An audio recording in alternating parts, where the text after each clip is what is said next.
Welcome to the Volunteer Youth Worker Podcast. Youth ministries rise and fall on the volunteers. So we are here to encourage and equip you. Join the conversation as we tackle the practical questions you are asking so you can help the next generation know Jesus. Hey, Sid, we've got a number of partners these days with us thinking about our conferences, connecting with youth workers. And what I love is the variety that we've had. And in particular, we want to tell you about Christar, because Christar is doing something I think that these days our students would be extremely fascinated and interested in. Why don't you fill people in a bit of the ministry of Christar? Yeah, well, what Christar is, they're like essentially a global missions organization, but what they're doing is they're planting churches in really hard to reach areas with hard to reach people groups. Mm-hmm. You know, they do a lot of work in the Middle East right now. You can imagine how difficult and challenging that is.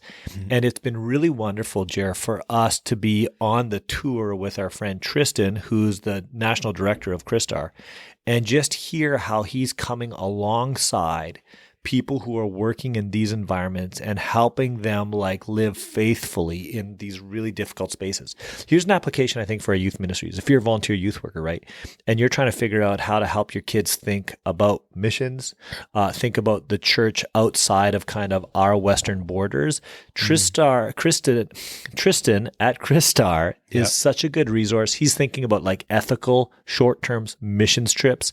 He's thinking about what role do we play as we bring the gospel to other countries. What does it mean for us to be in these really difficult environments? And what does that mean for how we think and live out missions here at home? So we're really thankful for the work of Christar, bro. You know, it's interesting. And on top of that, I wonder if sometimes if we get a little bit disenfranchised with the traditional Western mode of being a Christian, you know, it's fascinating to learn that, hey, we can actually learn from the Christians that are living out their faith in other parts of our world and how it actually can be inspiring, can it adjust and change how we view, you know, even our own faith. And so the idea of being able to leverage the learnings from these other places, what 100%. A great opportunity. So we'll leave the details in the show notes, and it's a great ministry to check out. Hey everybody, welcome back. This is another conversation here, the Volunteer Youth Worker Podcast, talking about practical questions that you ask. And I've got an expert here. Meisha, I consider you an expert, really and truly an expert in this topic. People know from the show notes and from the title, but they don't know you maybe perhaps. So why don't you introduce yourself to our youth workers across our country and beyond. Who is Meisha Watson? Hey everyone, Meisha Watson is I love Jesus so very much. And my goal is to share his story with as many people who will be willing to listen to me. I spend most of my days creating content and directing people to Jesus, and that presents itself in so many different ways. One of my favorite ways that I do it is on social media, doing it personally, sharing my own story. But also I'm the host and executive producer of a children's TV show called Hey Meisha, where we have kids and teenagers who share the gospel to kids and teenagers, basically. And then we have My Single Story, which is my podcast for single women of God. So I basically, as much as possible, I will create content, whether it's audio or video or whatever, in order to share the gospel to anyone who will listen.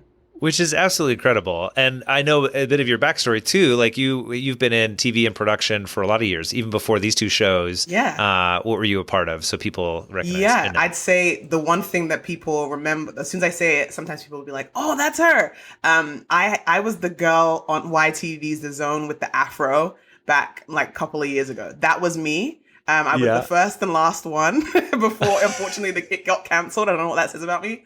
But yeah, I spent a lot of time in secular television doing TV shows and all that sort of stuff before I made my way over into ministry. And it's all I guess, been 13 years in total of content creation and television production. I love that so much. And so for people that are outside of Canada, you don't understand the intensity of YTV and just the place it held on Saturday morning for kids and teenagers everywhere. I mean, that was part of my upbringing. And I was, of course, we're, I think, probably close to the same age. So you weren't one of the VJs or the DJs as a part of when I was growing up. But yeah, that's like a Canadian staple. And so a nice little shout out. I like that. Oh, it was a fantastic experience. I feel like at some point they should make a heritage moment about YTV.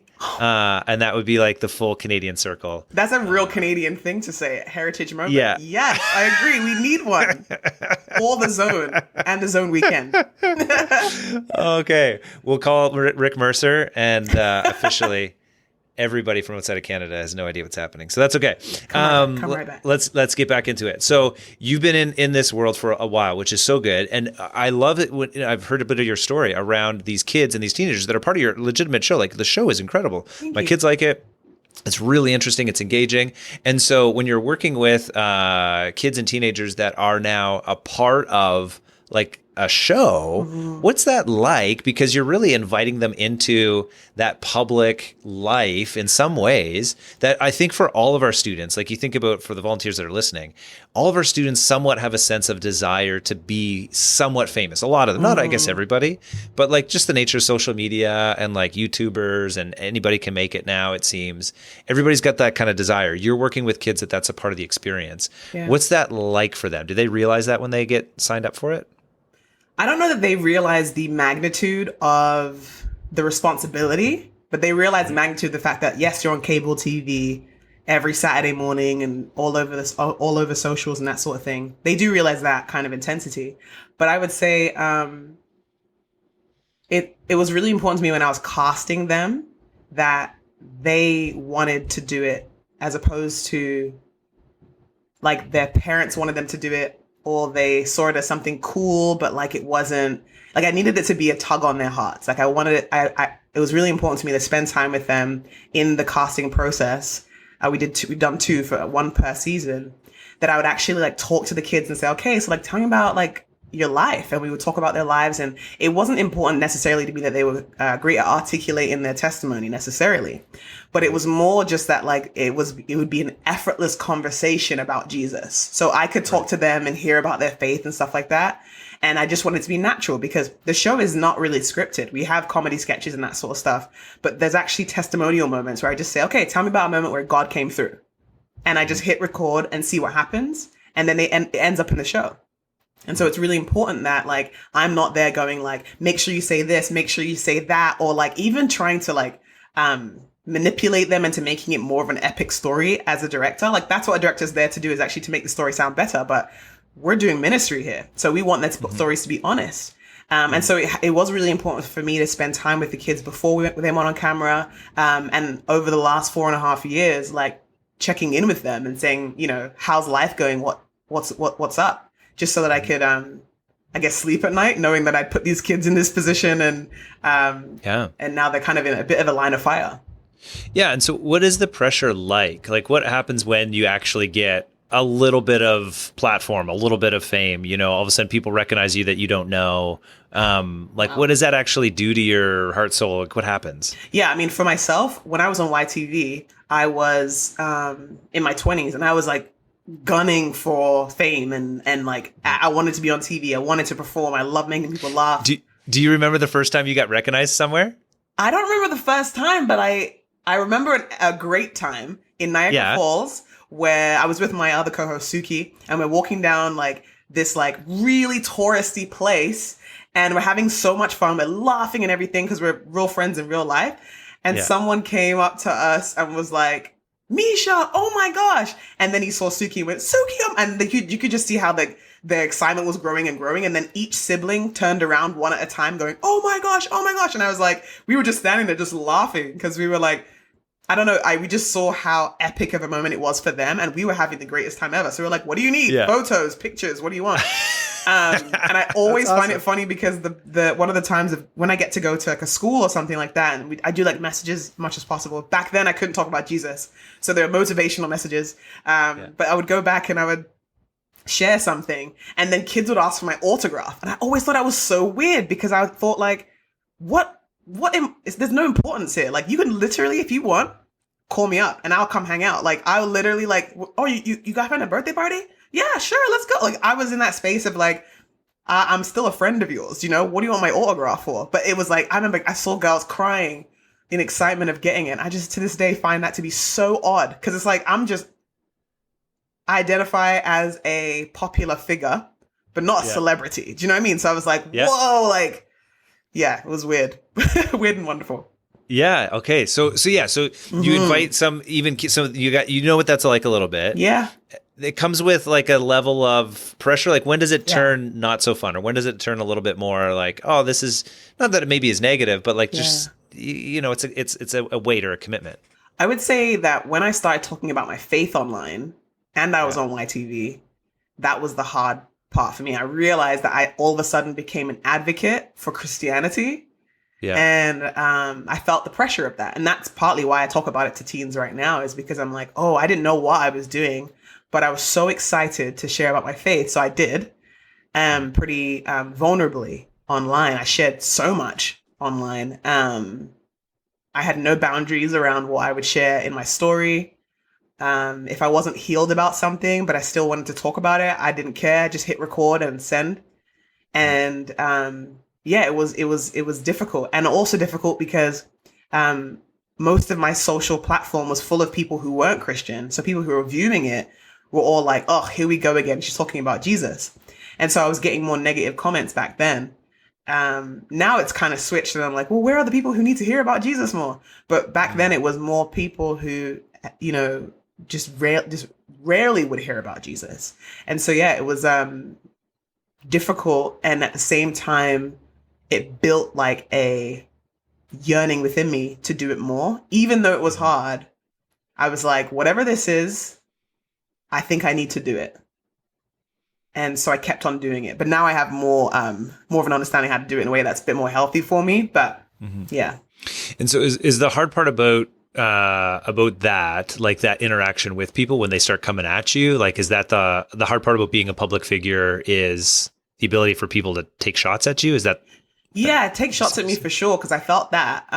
But I also felt that people saw me as this like beacon of wisdom, like I was in church all through my teen years, and then I left and came back. So in my 20s, I was like I felt like I was starting from scratch to an extent. So when people would come to me and be like, hey, you're that Christian girl, right? What does the Bible mean when it says this? And I'd be like, oh, I don't know. And I feel very comfortable saying I don't know stuff. Thank God. I'd never had that kind of pride of the pride of intelligence. I was like, it's all good if I don't know. But back then I, felt like, okay, I've been given this responsibility. So I felt like a pressure to find out. I don't know, but let me find out. What about this? Have you tried that? I heard that you need to do it. And it was like this anxiety would build that I needed to know the answer to everything in regards to faith, Christianity, religion, every single cultural issue related to Christianity. I was like, I need an answer. And I put it all on my own shoulders the whole way through. And it was literally through that one app, through Instagram, like everyone coming to me and seeing me as a leader.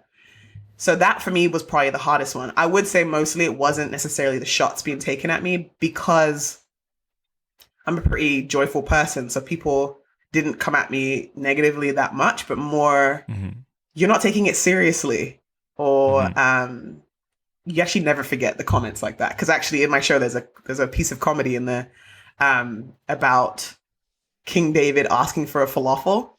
And I remember I got so yelled at on YouTube for that one. And I was like, it's funny because he said that they needed a feast because of the covenant, the Ark of the Covenant.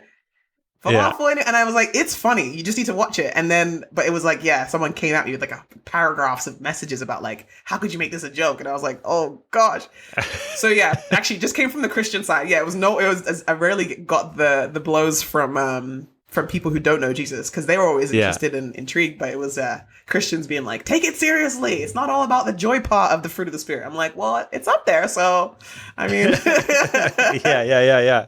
Okay, so that's so fascinating, because I think, if we think about our students and the way that they engage with social media, I quickly think about like the sniping back and forth, the drama between students.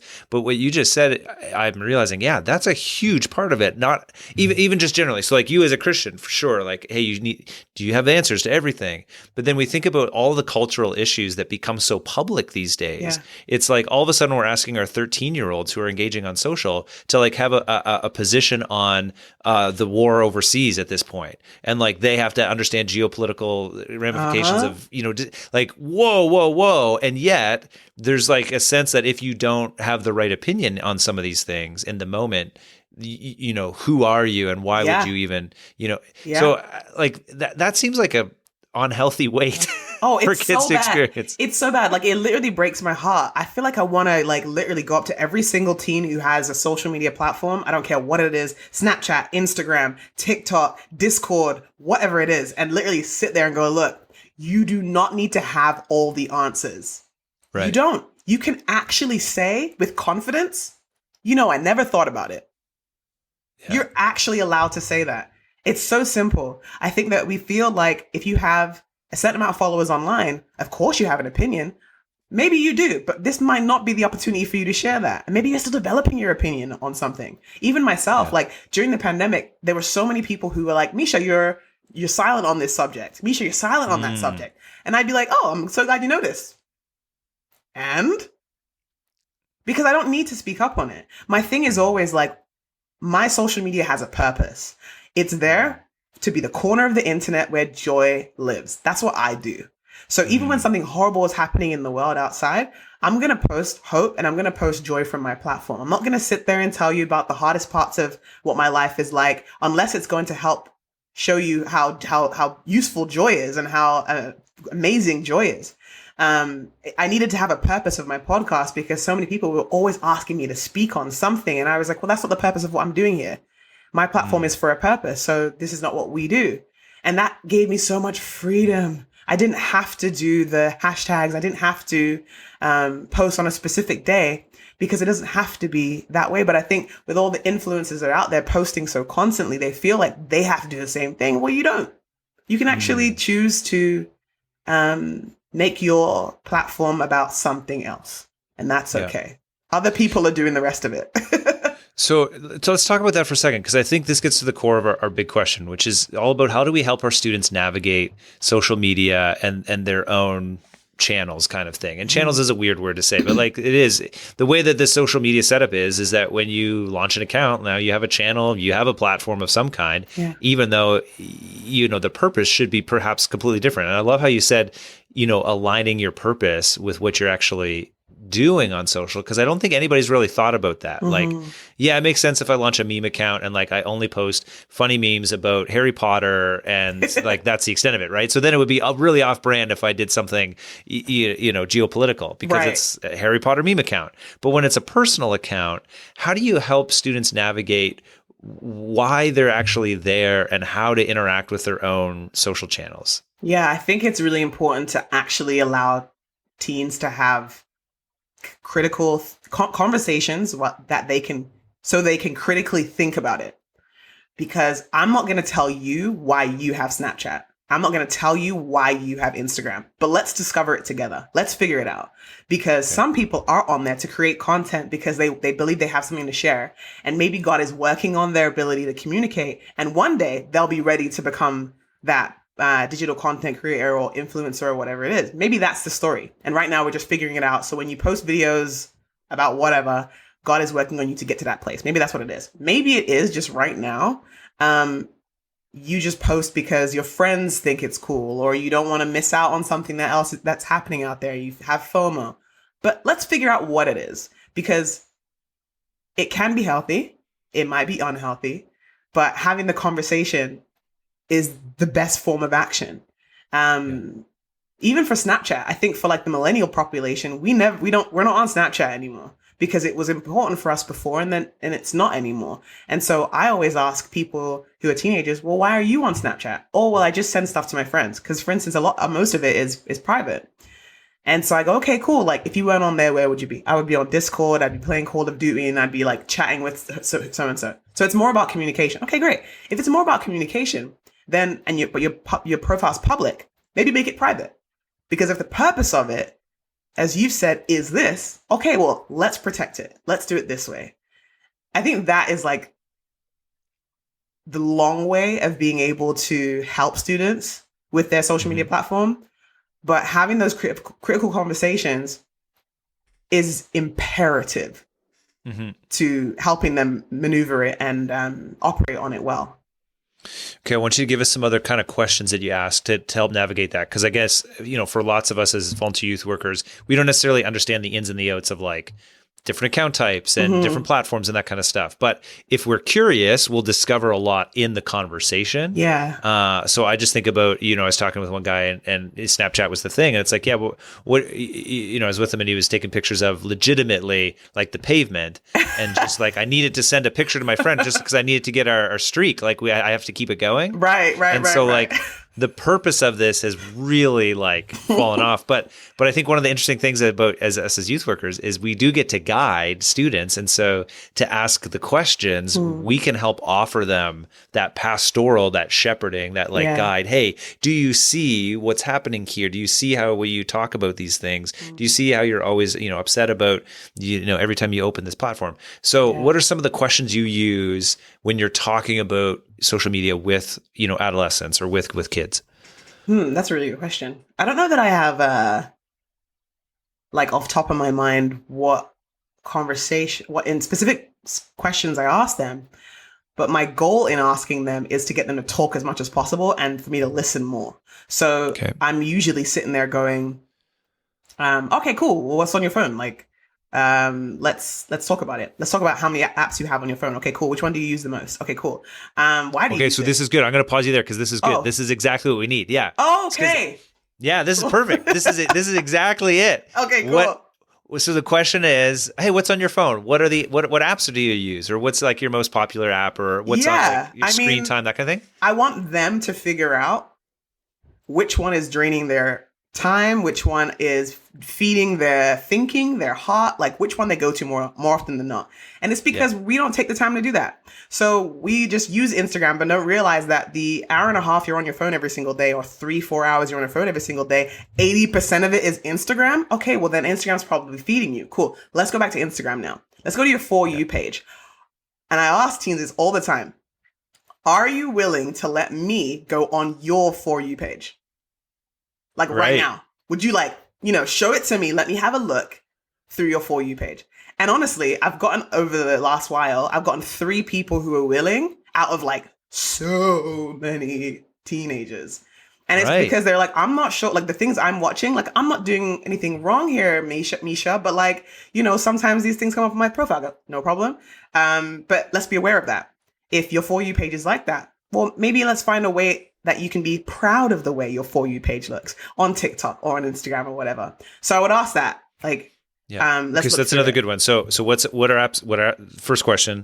Hey, what's on your phone? What's your most used app? Yeah. Hey, if they have an iPhone, and I'm sure on the Android it's something similar, but like, hey, you can look at screen time. You can see, just to be curious. And it's not like I'm not like coming in as a parent, like, what are you doing? I'm just interested. Oh, I'm like, wait, I don't know. Like, I've got pictures of my kids, and I use Instagram, and my grandmother uses Facebook. What do you use? Yes. But also, like, we want them to know too, because it can't come across like I want to know to somehow parent you or to police you. We actually want them to police themselves.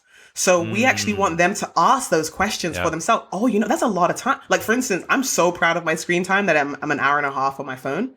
And everyone always says it's because I have an Android and not an iPhone, but they need to relax. The iPhone people need to relax. But it's really short. And also, I had to turn off my Instagram notifications because it was so high before, and I was drawn to it. Like every single like, every single app, every single message, I was on it, immediately responding.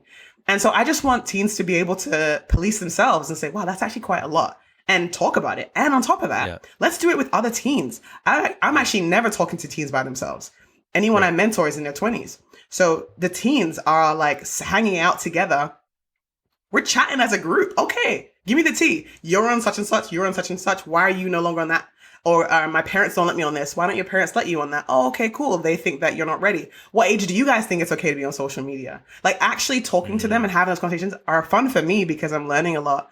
But it also doesn't feel like I'm policing them because they're going to get on this app whether you like it or not. The amount of parents who have no idea their kids are on Snapchat is astounding. And the part about that really kind of sucks is that the teen is on Snapchat, their parents don't know, and the teen actually believes in their heart that what they post disappears. Like truly, truly, truly believe it's not there the next day. I'm like, honeybee, if it's an app and if it's using Wi-Fi, it still exists. Just remember that. Yeah. You know what I mean? But I think if if there's a lot of secrecy going on about having the apps, then the parents don't know. They can't actually help teach them that as well.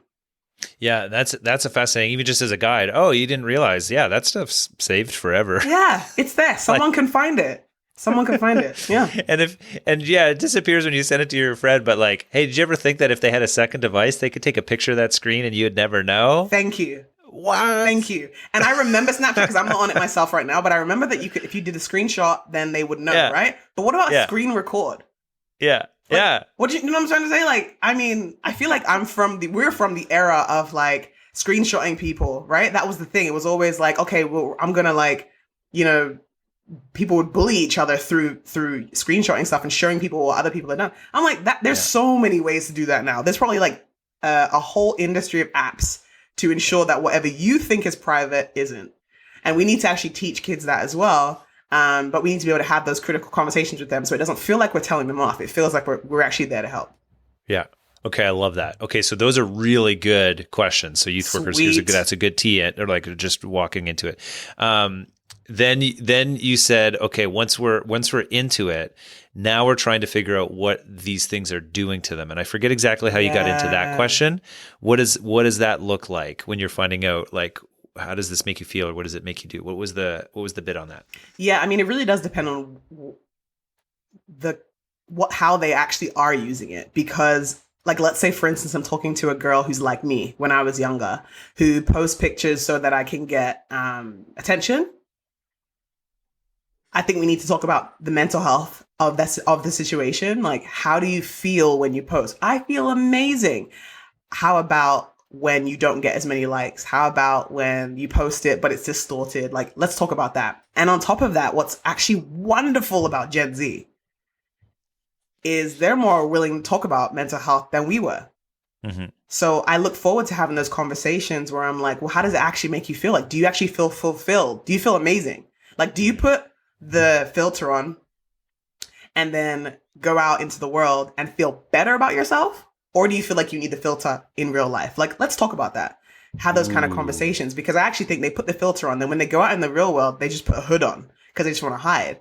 So it's having an adverse effect. But I think if we just actually have that conversation with them, they'll be like, oh, yeah, I don't feel as good as I felt in that photo. Yeah. So, yeah. Yeah. Okay. That's really interesting. So yeah, how do you feel? And you start to get, you're super curious about it. We're asking them a lot of questions. That's really good. Yeah. And then are there things that you would suggest, like, hey, as youth workers, if we got the chance, I mean, the filter thing is interesting, but like, how do we turn them towards more purposeful, or what would you say? Yeah. Is there like an ideal way for a 16-year-old girl to think about social media and for a purpose for her, or a 13-year-old boy? Like, what's his platform, and like, what's the ideal purpose that we could try to lead students towards? Or maybe there isn't. It's instead part of the conversation. Okay, well, actually, there's two sides to it. So if you are a teenager who is posting content, because we have to remember that a lot of them aren't posting content. They are taking in content, and maybe there's a photo, but most of the time it's I'm just ingesting content. Okay, that's really interesting. Let's just stop there for a second. So that's one side. We'll come back to the second one. Don't forget the other one, because I'm sure it's fantastic, because this is really brilliant. Oh. So people, because when social media started, like with Facebook, it was all about, hey, how much can you share? How much can you talk about? Like, you know, I want to build up my feed. Yeah. I want to, build the grid on Instagram. Yeah. But it's less about that these days. That's what you're saying? Oh, absolutely. Because I think there's a part of like social media that's about authenticity versus creating beautiful content, which is why Gen Z is on TikTok and millennials are on Instagram. We post. We're about, this is my curated version of myself. Here you go. And on TikTok, it's about like me being real and posting stories and posting things that disappear, and me doing, like, as you said, like a photograph of a pavement or whatever it is. Like, it's always about like whatever is the most authentic. So it's just two different sides of it. And my advice to the teenager who is posting content is, again, as I said, to make a purpose for it.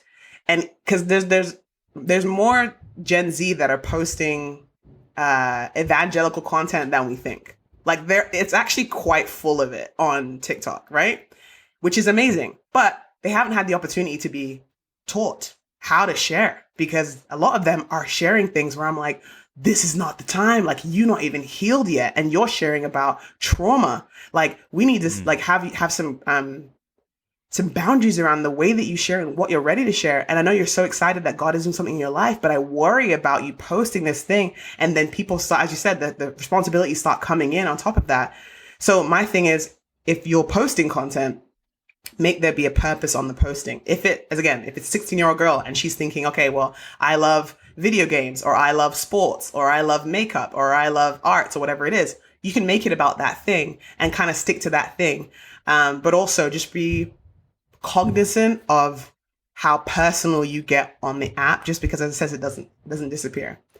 If you're ingesting content, I would say, as much as possible, lean to the side of your so there's so the words are a little bit different, but on TikTok, there's one side of people that you follow, and there's the other side of people that you TikTok, like, kind of an explore, essentially. Yep. Well, you just the For You page on TikTok. For You, and then the other side, right? So lean to the side that you can curate, right, as much as possible.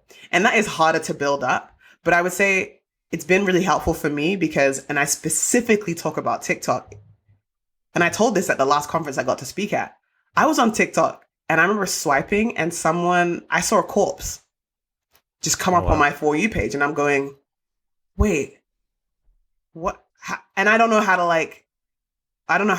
what I do after that. Like, I was just like, oh gosh, I got to get off the app. And so, you can go into the app itself and click like, not interested, right? But I had to go and see it again to go do that. So it's actually a thing you have to go and do. But I do think that we want teens to actually police themselves and say like, okay, well, I saw this piece of content, didn't sit well with me. I'm going to go ahead and do that. But we have to, sound so bad, but like, encourage them to take that extra step. Yeah. To go as guides, this is what we do. This is what we're offering to them, is like, hey, we're here for your spiritual journey. We're here to draw you closer to Jesus. Yeah. And because these things will influence your whole being, this is a part of your spiritual journey. And so by all means, as we're learning, as we're figuring out about how you interact with this stuff, we can offer you and guide you on some ways to be more healthy in this regard. So trying to curate your own feed. But you're right. Like, and I think maybe when we were chatting in Toronto, I mentioned this. Like, when I started TikTok, I follow like just a bunch of pastors and Christians, because I'm a 35-year-old pastor. That's all I was looking for. But it was like all of a sudden I got served up all of this.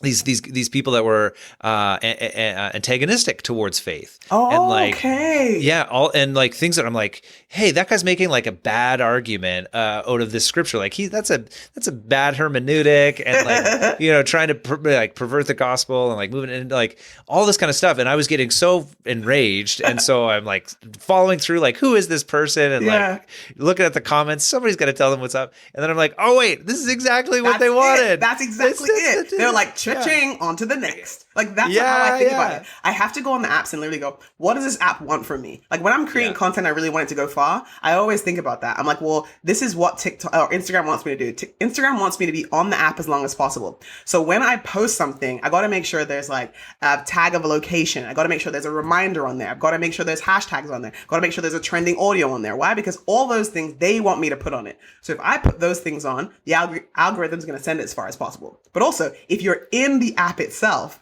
it wants you to text or to comment. It wants you to like. It wants you to dig deeper and go into a rabbit hole. So you find it, and this literally, I wish there was another word for rabbit hole, like that was more intense, because it actually is like this really dangerous place, because all it is just operating on these dopamine hits after dopamine hits. And you're just like heading deeper and deeper and deeper into things that make an impression on your heart. And so it's not really a rabbit hole. Rabbits are cute.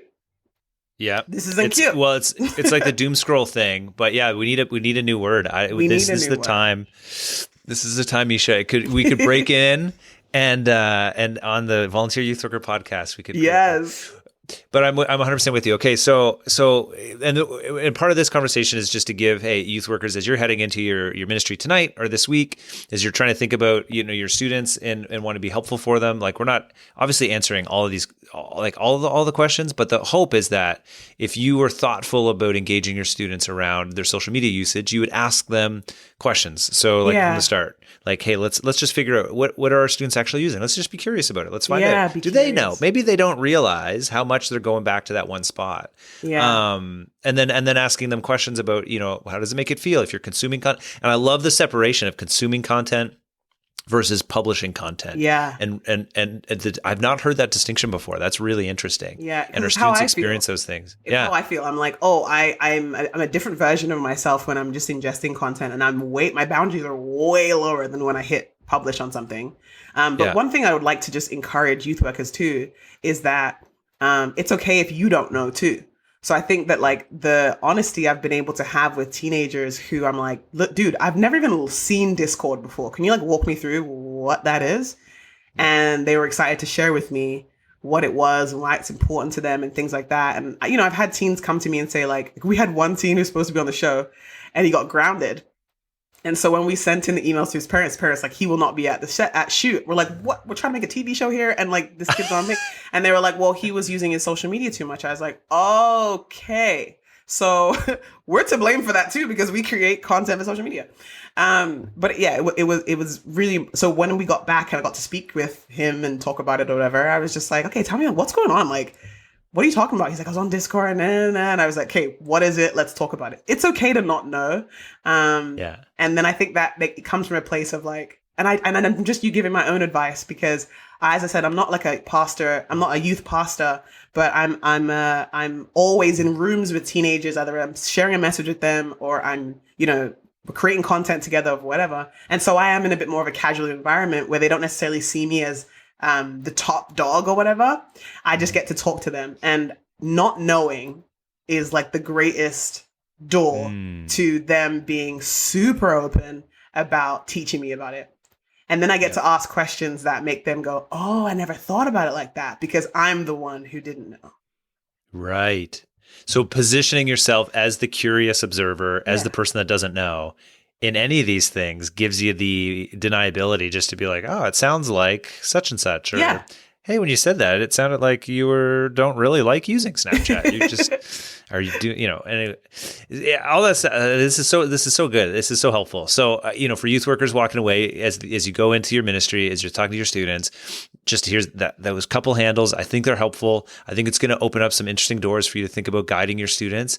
And so, just let the conversations, just be curious as you go in, and make sure that we realize, because the influence of our social media accounts and our students and the way they engage stuff, it's so impacting them and their mind and their faith and their hearts, that it's worth us kind of digging in a little bit and being thoughtful about it, I think. Meisha, as we kind of come to a close here, is there any last words you'd have for youth workers as they head into ministries this week? Follow me on Instagram, Snapchat. I'm just kidding. We'll link all those things for sure in the show notes. I'm just kidding. And the show too. I don't have Snapchat, but like you can look for me on there if you like. I also just want to say thank you, because what I do is I create the content, I spend time with youth, but I'm not there every single week. I can't imagine what it takes to be able to do that, especially the volunteer youth workers. Like, I want to encourage them, but also there are a lot of people like me who really do want to help. And I think there's this gap between, do I reach out? Do I ask for extra content? Do I ask for her to speak at something or whatever? I'm good. Like, come on over. Let's see what we can do. Let's see how we can serve together. Because we're all doing the same thing here. So I love that. Yeah. I love that. Well, great. And you guys, for everybody listening, if you've got questions, if you want to dig in a little bit more, if you want to know the specifics, if you want to know how it works to be on TV, Meisha's got all the inside scoops. We'll put contact info for me in the show notes, and you can fire in your questions, and certainly would love to chat with you again soon, Meisha. Thanks so much for your time today. No problemo.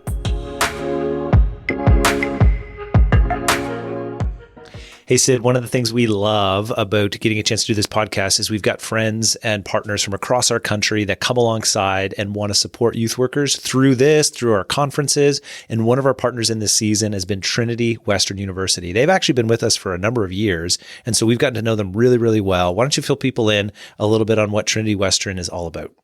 Yeah. Hey, listen, if you've got a student that's looking to get an education, and they actually want to move into probably the secular marketplace. Maybe they want to be a teacher, Christian or non-Christian environment. We think Trinity Western University is a great space to go to get that kind of an education. And a couple of things I love about Trinity Western, Jer, is they're very serious about community on campus. So they're very intentional about creating a healthy community for kids to experience while they're there. And number two, they're really serious about leadership development while you're there as well. So, the camp that my wife runs will have a number of Trinity students come, and they're fantastic leaders at camp for us. And we're just so thankful to have them because we've seen God shape them in their time at Trinity Western University. So we know lots of people think that it's a pretty expensive place. We've heard that before. We want you to know that Trinity Western works very, very hard to help subsidize the costs of their education experience, and you need to talk to them. So, Jer, before you say, hey, I don't think I should point my kid there because it's going to be too expensive, make sure you have a conversation to do that. I just sat down with one of their VPs the other day, and he just said, Sid, there is money for students to access. We want to help them access it. So don't make a decision to not show up without first getting an opportunity to really understand what it costs. So we love Trinity Western. We love the work that they're doing. We're so thankful for them. Yeah, I feel like you undersold the degree programs, because now I'm on their website and it's like, oh, there's so many. And so you want students to have like a faith-based, place that's going to care for their journey, their spiritual journey, but also do like nursing or media and communications or mathematics. And they're really equipping you. High school. History. Good question. That's tough. Game development. They're equipping you to think Christianly about your vocation. Business, no matter MBA. where you are, and that is so significant. I have a lot of like friends who have come out with their business degree from Trinity and are just doing fantastic work in the marketplace, man. Sports management, isn't that what you went for? Some of that. No, I didn't. I was you did a sports ministry degree? No, I did not. Let's not even talk about that. I dipped my toes. Yeah. All right. Well, Trinity Western, we'll leave the links in the show notes and a great spot to check it.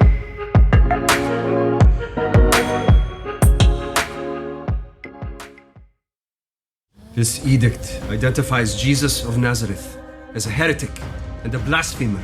This season on The Chosen. There are those for whom this will set off a series of events. My followers won't understand. Lazarus, come out! I guess you're not holding back anymore. I can't. I'm out of time. Season 4 of The Chosen is in theaters now. Get tickets for a theater near you at thechosenriseup.com.